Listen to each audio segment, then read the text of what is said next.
ओम साईराम।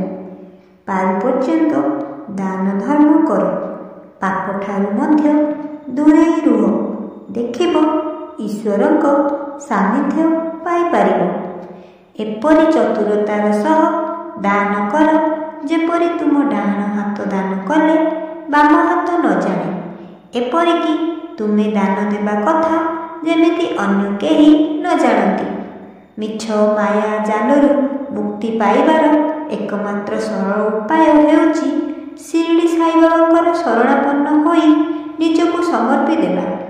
तुमे जन्म नेले तापरे दुख पाइब, वृद्ध समय मध्य दुख पाइब, रोग व्याधि कष्ट भोगिल, दुर्घटना समय पीड़ा यंत्रणा पाइब, कारण ए संसार हेउछि दुखमय। एइठारे प्रत्येक जीव दुख कष्ट पाइଥାଏ। समस्त प्राणी जगतक प्रति सेवा भावना कल्याण चिंता ही प्रकृत धर्म अटे।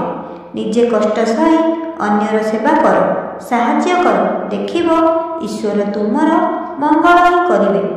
प्रत्येक धर्म को यथातीत सम्मान दियो, सबु धर्म को प्रेम कर, भक्ति कर, कारण सबु धर्मर लोक सेई परम पिता परमात्मा अमृत संतान अटंती। ओम साईराम, जय साईराम।